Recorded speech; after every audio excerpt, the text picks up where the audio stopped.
Soy la esposa de John Freddy Arcos González. Él fue asesinado el 5 de abril del 2005 en el sector Puente Hamaca, vía Tunja, Toca. Lo asesinó el Gaula del Ejército de Sogamoso en un supuesto enfrentamiento. Una operación que habían hecho, que llevaban seguimiento, inteligencia, de hacía mucho tiempo atrás, y que debido a eso el Gaula había dado de baja, porque eso puede decir, por no decir que los habían matado, que habían dado de baja a él y a otra señora que estaba con él. Las víctimas del conflicto armado merecen una reparación integral, bien sea desde la institucionalidad del Estado o desde las corporaciones encargadas de velar por sus derechos o acompañar su duelo humanamente. La Ley 1448 de 2011 dispone medidas de asistencia, atención y reparación integral con enfoque humanitario a cualquier persona alcanzada por la violencia. En Boyacá, Colombia, para algunos, la guerra no ha tocado su territorio. Sin embargo, esas afirmaciones están muy alejadas de la realidad. Según hechos de muchas víctimas que nosotros conocemos, pues infortunadamente, tengo que decirlo con tristeza, el Estado a través de muchas de sus organizaciones revictimizan a las víctimas desde este punto de vista, porque por ejemplo la unidad de víctimas o la defensoría muchas veces reciben como por recibir. Empezamos con el apoyo en la toma de declaraciones. El Ministerio Público y la Defensoría del Pueblo concretamente realiza primero que todo la entrevista previa con las víctimas que creen o consideran haber sufrido un perjuicio con ocasión o como consecuencia del conflicto. Entonces partimos de ahí, la ruta inicia con una orientación, con una asesoría, entrevista previa para determinar si el caso se enmarca dentro de lo que establece el artículo 3 de la Ley 1448, para desde ahí empezar a abrir la ruta para la toma de la declaración. La Ley de Víctimas 1448, según los hechos victimizantes, podríamos decir que tipifica a las víctimas, pero infortunadamente esta ley está hecha, tenemos que decirlo, casi solamente para el desplazamiento forzado. ¿Qué es la ayuda humanitaria inmediata? ¿Quién la debe otorgar? La ayuda humanitaria inmediata, como bien lo dice, es cuando la persona recién ha sufrido un hecho victimizante. En principio, digamos que la esencia de esta ayuda humanitaria es para los desplazados. Si bien es cierto que la Ley 1448 hace un gran esfuerzo en la reparación, que no lo tenía el país en cuanto a la reparación a víctimas del conflicto armado, yo creo que las entidades como tal que están al tanto de responder a las necesidades de las víctimas, sus funcionarios aún no se encuentran capacitados en los procesos y se está presentando es un tema de revictimización. Supuestamente todas esas instituciones están supuestamente unidas para defender los derechos de los seres humanos, de las personas. Y resulta que uno se da cuenta y no es así, ¿sí? Ellos todos quieren beneficios para ellos, donde nadie salga perjudicado, donde todo el mundo, ellos salgan bien librados, que no importa que la parte humana no existe en ellos. Es muy rara las personas que se entregan ¿cómo le diría yo?, a defender los derechos de las personas. Las actividades de memoria son fundamentales en la reparación integral de las víctimas. Entidades como la Corporación Soscua y el Teatro Experimental de Boyacá periódicamente realizan acciones que aunan esfuerzos para garantizar una reparación y resiliencia efectivas.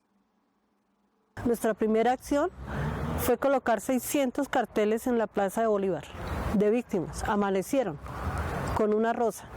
Claro, mucha gente a medianoche decía, es que ellos son diabólicos y están haciendo algo diabólico. Hemos venido enriqueciendo esa actividad y ya entonces tenemos una galería de fotos, que tenemos fotos víctimas boyacenses, 130 fotos de víctimas boyacenses. Como ustedes pueden ver, el respaldo del muro de la memoria son piezas hechas por las víctimas y lo que cada pieza de estas representa para cada víctima, lo que que eran ellos. Entonces, por ejemplo, a una víctima le gustaba el equipo de Nacional. Un espacio que a propósito es el primer espacio en capital del país que construye un escenario, un lugar de peregrinaje o simplemente de demostrativo que le dice a la ciudad, mira, aquí sucedieron cosas, y pues además de que fue un proyecto construido con familiares de víctimas, desarrollado desde la mística que tiene ese encuentro. Un reconocimiento a todas esas personas que han sido asesinadas brutalmente, digámoslo así. Digo que lo más hermoso que puede pasar es recordar, y se volvió como algo tan sagrado para nosotros que la verdad es que, no sé, a mí cuando dijeron la idea del muro de la memoria me pareció algo tan bonito, o sea, y para todo el mundo ha sido así, que han pasado casos ahí en ese muro, empezando cuando fueron a cambiar las baldosas, y el cambio, eso fue la gente lo ha respetado, no lo ha rayado, nada. O sea, valoran mucho las personas que están allí. Entonces, para mí fue algo sagrado. Ya mucha gente sabe que se llama el Monumento por la Memoria, ya sabe que se recuerdan víctimas, se traen a la memoria víctimas. En este momento ya nos asimilan, como también debo decir, después de 9 años hay gente que pregunta qué es esto. Pero déjame decirte también que a través de ese monumento, o esa ha sido la disculpa, para que muchas víctimas empiecen a denunciar y a salir a la luz pública. La cultura, desde todas sus manifestaciones, es eje fundamental en la construcción de una memoria histórica para cada una de las víctimas. Es también una catarsis y un ejercicio de congregación de experiencias vividas. Nosotros hicimos varias acciones alrededor del tema memoria. Una de ellas es Memento. Memento es un montaje de teatro para espacios abiertos y no convencionales, que lo que intenta es recoger historias de vida de víctimas y de familiares de víctimas del conflicto en Boyacá. Y lo que hace es como a manera de situación, un teatro del acontecimiento, recoger las historias de vida y ponerlas en un escenario teatral para hablar un poco pues de lo que le sucede al ser humano después de la desaparición o después del asesinato de uno de sus familiares, digamos después del abandono obligatorio de uno de ellos. El Teatro Experimental de Boyacá, bueno, ya hace como unos 8 años, 10 años, antes de que el tema de memoria se volviera un plus para las instituciones y para el mismo Estado, ha estado trabajando con el tema de memoria histórica, sobre todo en el tema de hablar de víctimas y familiares de víctimas, que digamos que es lo poco que se ha hablado en Boyacá. Hay una falsa idea de que en Boyacá no sucedió nada en términos de conflicto armado y violencia. La juventud desde la academia juega un papel fundamental en la búsqueda de herramientas y estrategias que faciliten una renovación y un mejoramiento de los componentes institucionales que se encargan de velar por los derechos humanos de las víctimas en Colombia. Desde la investigación y desde la perspectiva crítica, nosotros como jóvenes iberoamericanos y también como jóvenes investigadores buscamos que el conflicto se resignifique desde los territorios y se le dé una mirada juvenil a lo que tiene que ver con las víctimas de este conflicto armado.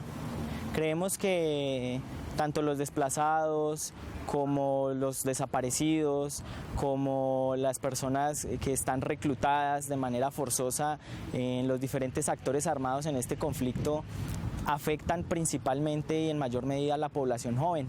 Exactamente como tal, nunca se llegó a saber qué había pasado. O sea, exactamente cómo fueron no se llegó a saber, simplemente que lo mataron, que los disparos fueron a quemarropa prácticamente, porque fueron a 90 y 1,20 centímetros, que obviamente se confirmó que no era un enfrentamiento, que él nunca disparó un arma. La perspectiva de las víctimas es otra. Muchas solo quieren simplemente que se les reconozca, que se diga por qué se murió, por qué lo mataron, por qué hicieron esto, y otras lo que quieren es simplemente que le digan pasó de esta manera y la forma de resarcir es esta. Para el departamento de Boyacá, En el registro único de víctimas hay alrededor de 36.000 víctimas en el registro. Ese es el dato pues que aparece en la página de la unidad de víctimas. Uno entra por departamento y ahí le arroja, son totales. Consolidados los maneja la Red Nacional de Información, luego es una información que está centralizada en la unidad de víctimas. Sabemos que todas las instituciones, las instancias administrativas de una municipalidad para lograr acceder a dar los datos y a todo esto son la personería, son las Defensoría del Pueblo. Pues nosotros sabemos que esas instituciones funcionan en horario de oficina. El trabajo comunitario tiene que transformarse, tiene que tomar un significado distinto y también tiene que llegar esa resignificación al trabajo político. Las instituciones y las formas de participación institucionales son diseñadas desde hace más de 30 años. Boyacá ha sido víctima del conflicto y las familias boyacenses han sido afectadas y han sido perjudicadas con ocasión del conflicto, porque tenemos zonas donde las guerrillas y las extintas AUC, hoy denominadas grupos de movilización, dejaron también secuelas, y eso no hay que omitirlo ni hay que ignorarlo. Yo creo que en Colombia tenemos un problema muy grave. Se estructuran leyes, ¿cierto?, que puede que tengan falencias, pero se empiezan a reformar sin haberlas implementado. Entonces, mínimamente que haya la implementación de las leyes que existen. La 1448 tiene unos lineamientos muy importantes que si se cumplen no habría mayor problema. Llegan las víctimas y le cuentan a uno su historia, le tienen confianza, que hacemos talleres de sensibilización con ellos, que hacen catarsis, que a veces nos reunimos y todas esas víctimas ya son como una familia. ¿Cómo era John Freddy? Como esposo, espectacular, un hombre maravilloso, un hombre detallista, entregado a su casa, a su esposa, a sus hijos, a su hija, dejó una hija que ya tiene 15 años ahorita, un ser maravilloso. Como hijo, igualmente, era muy dado a sus padres, muy colaborador, muy alegre. Una persona muy alegre, muy espontánea, esporádica. Él era muy relajado, como hermano igual, como amigo incondicional.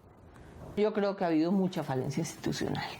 El problema y el lastre en nuestro país con la institucionalidad es que es demasiada tramitología, demasiado tiempo que se gasta en esto.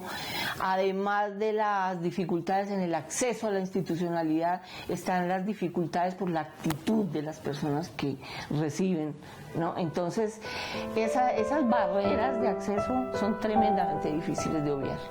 ¿Ustedes creen que el Estado finalmente lo reparó integralmente? No. Ok. Porque eso fue un daño que nos hicieron, no económico, un daño moral. A mí me quitaron un esposo de la noche a la mañana, a mi hija le quitaron un papá con el que no ha podido vivir 11 años, con el que a ella le ha tocado solo vivir de sus recuerdos. Ella añoraría tener un papá y no lo tiene. Un hijo, o sea, a todos nos quitaron un pedacito, ¿sí? A mi suegra, por ejemplo, le quitaron un hijo. Cuando uno trae un hijo al mundo es una parte de uno. Entonces, obviamente, a ellos, a los papás les quitaron un pedacito, a los hermanos todo, porque él era, como le digo yo, o sea, alguien irreemplazable. Entonces, dejen el miedo, que de pronto eso fue lo que a nosotros también nos dificultó muchas cosas, que dejen el miedo, que se acerquen, que igual no esperen que ellas vayan allá a buscarlas, que ellas vayan y pidan ayuda, que en diferentes partes les pueden dar ayuda. Que busquen ayuda psicológica, porque eso es muy importante. La pérdida de una persona no es fácil. Asimilarla, pasará el tiempo, pero nunca uno podrá asimilar la pérdida de una persona. Y que igual cuentan con muchas personas, que igual por eso está el muro de la memoria, por eso está SOSCUA, que se acerquen, que ellos nos pueden reunir a todos y todos unos con otros podemos colaborarnos muchísimo. Al Estado. Nada, no hay nada que decir. Nada, yo no. Palabras. Sí, la verdad no hay nada bueno ni nada, o sea, malo hay mucho, bueno no, la verdad no, prefiero no opinar.